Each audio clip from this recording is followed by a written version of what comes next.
Hello, my Ranger amigos. We got big news today. It's game day, Friday in Detroit against the Red Wings. An original six matchup.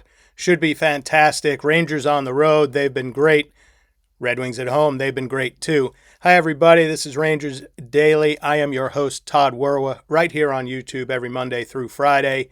You can catch all the latest Rangers news, analytics, stories, changes, all sorts of things throughout the year. I appreciate it if you'd subscribe. If you give me a thumbs up, I appreciate that. Leave comments, thoughts.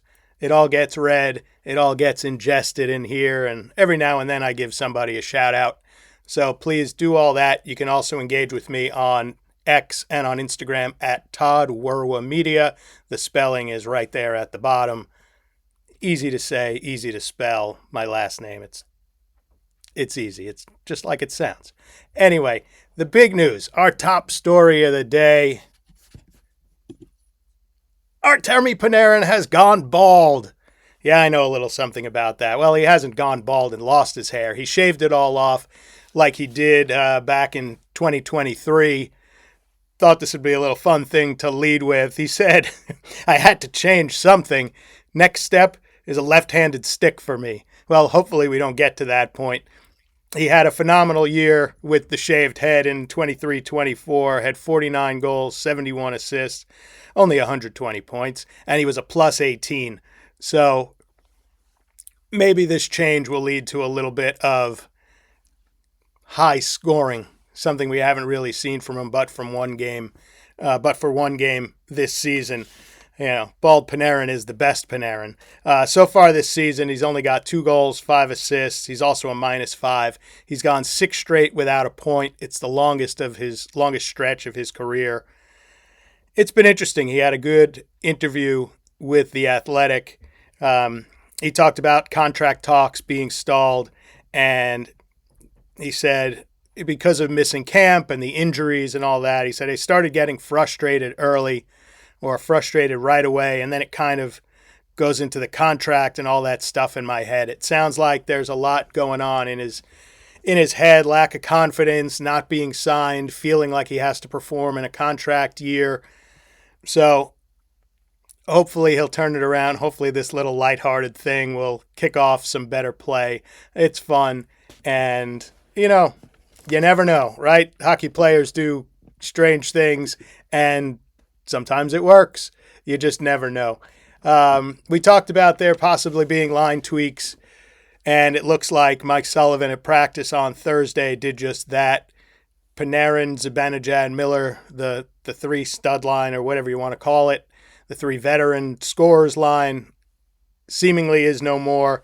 I'll run you through the lines here. It'll be Panarin, Mika, and Taylor Radish. Radish, remember, has 5 goals on the year. No assists, though, so he's a leading candidate in the Cy Young 5-0 voting. It'll be Will Cooley, JT Miller, and Alexis Lafreniere on the other line.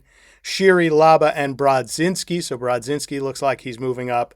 And then Parsonen, Carrick, and Khmelash on the 4th line. Should be interesting. I hope Yaroslav gets in.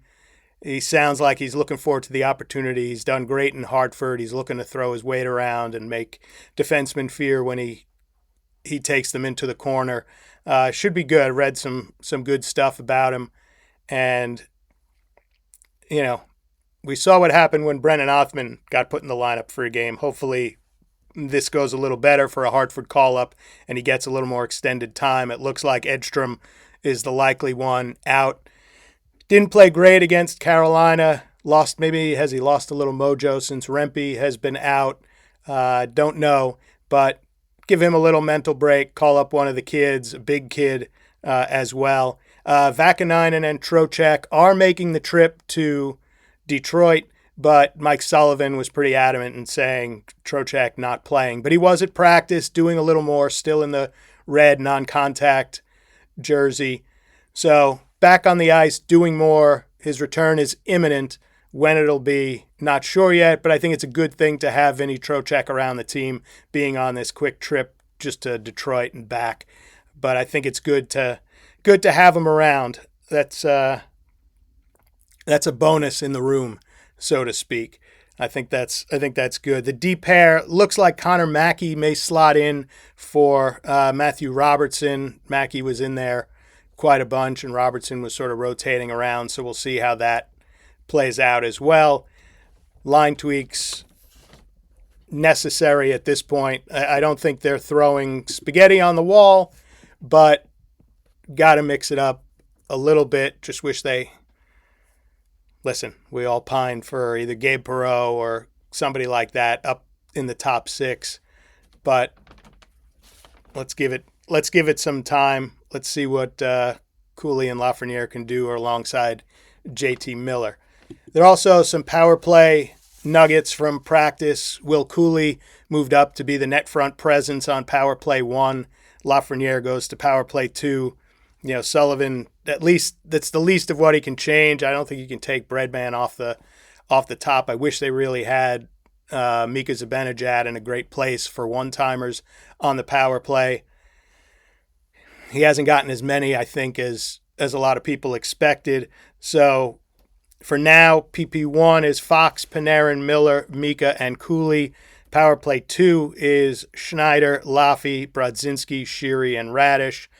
There's a reason power play 1 gets most of the playing time. And I wanted to get into this with you because I saw my buddy Mike Kelly from Sportlogic post a lengthy scribe on X about the Rangers and their power play. And I'm going to read off some notes for you that might explain a little of why it's been good, but also why it's gone a bit south. So before this change with Cooley, the top unit has more ice time than any other unit in the league. They've played 44 minutes and 15 seconds of power play time. They have only 2 goals. 2 goals, they've actually also allowed 1. There are 2 other units with at least 40 minutes of power play time. Those 2 units have 8 goals and 9 goals, respectively. So, obviously, the production coming from the Rangers power play has been extremely deficient. So let me get into a little of the numbers. There are 10 power play units that have played more than 25 minutes together. So 10 power play units have played more than 25 minutes together. Of those, the Rangers are second in expected goals per 20 at 3.2. Only the Oilers are better. And the Oilers have McDavid and Draisaitl, and, I'd say scorers better than the Rangers have on their power play. They average 38 shot attempts per 20 minutes of power play time. That's third among those 10 with more than 25 minutes. Amongst these 10, they're first in shot attempts from the slot per 20, so they're getting those good looks. But here's where it doesn't pay off, and here's some of the rub that Mike is talking about. While they are third in shot attempts per 20 amongst these 10, they're ninth out of these 10 in shots on net per 20. So they're getting all these shots, they're getting all these looks, but they wind up not putting a lot of them on net. Obviously, if you don't put the puck on net, you don't score, or that also indicates they're trying to pass the puck to the net and get deflections, and they haven't really had that person in front of the net that can redirect the puck. Hate to mention it, like a Chris Kreider. This is not a debate on whether Kreider should still be on the Rangers, but he has a certain skill set. He has a certain set of skills that I don't think any of the Rangers on the top unit of the power play have. Now, we'll see what Will Cooley can do. When Vinny Trocheck gets back in, we'll see what he can do. But they're missing the net. They're missing deflection opportunities or redirect opportunities. They need to be better. The question is, and they work on it. They certainly work on it at practice. They need to be better. The question is, are the personnel they have actually capable of doing that? Or are they just miscast, I guess is the right word? They're on the power play and you want them in front of the net, but they really, other than a screen, they can't really do much in front of the net. But at least if you get the shot on net, the goalie might put out a rebound, and if you've got a good net front presence, you can bang it in. Forget about tips and deflections and all of that. At least you can bang in a rebound. So we'll see what the move with Cooley can do. I really love Mike's work. I found it interesting that they're getting a ton of opportunities. The numbers are good. They're a power play, obviously, that plays a lot and plays together, but they're just not putting the chances in the scoring spots. All right, finally, let's take a look at the Red Wings game in Detroit. The Wings are 5-1 at home. Rangers 6-1-1 on the road. So they're, phenomenal road team against a really good team at home.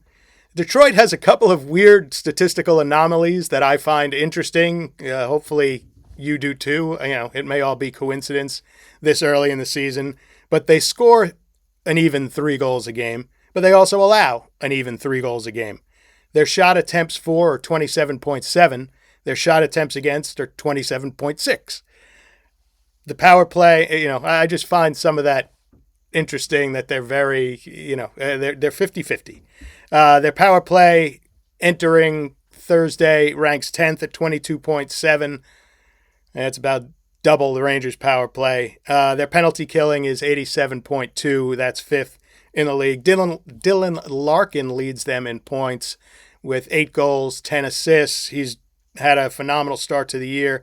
Alex DeBrincat leads them in assists and is second in points with 15. The rookie Emmett Finney has 8 points. He's been playing alongside Dylan Larkin and Lucas Raymond. Their defense is pretty good, led by Mo Seider. He's averaging more than 25 minutes a game. He's just a beast. There's nothing more that can be said. He's phenomenal. And their one big addition, I wouldn't say one, but their biggest addition the offseason was John Gibson from the Anaheim Ducks. He hasn't really been spectacular, especially when you compare his numbers to Shesty. His goals against average so far is 3.03, and he has a .890 save percentage, so he's not even at 900. Cam Talbot's the other goalie. Not sure which we'll see. Gibby played against Las Vegas, or just Vegas, excuse me. Played against Vegas on Tuesday, that the Red Wings lost 1-0. But they brought in Gibson to shore up their goaltending, and it hasn't quite led to tremendous save percentage, but they have had game-winning success. So that's your preview. Should be a great game. After they come back from Detroit, they face the Islanders. Rangers face the Islanders at home at MSG on Saturday. It's the second of a back-to-back. It'll also be the second of a back-to-back for the Islanders. They play the Minnesota Wild on Friday. So no advantage for either team. We will get to see number 1 pick and phenom Matthew Schaefer. Should be interesting. I'll recap all the games Friday and Saturday on Monday's episode. Looking forward to it. Again, feel free to connect, leave your comments. Yeah, we're approaching 200 users, 200 subscribers, which is phenomenal. So please tell your friends, tell your hockey buddies, hey, we've got a good channel here. It's a great Rangers follow. So please, let's try and boost those numbers even more, but I appreciate all of you joining in on this Rangers conversation every day. Until I see you again on Monday, this has been Rangers Daily. I'm Todd Werwa. Thanks for watching.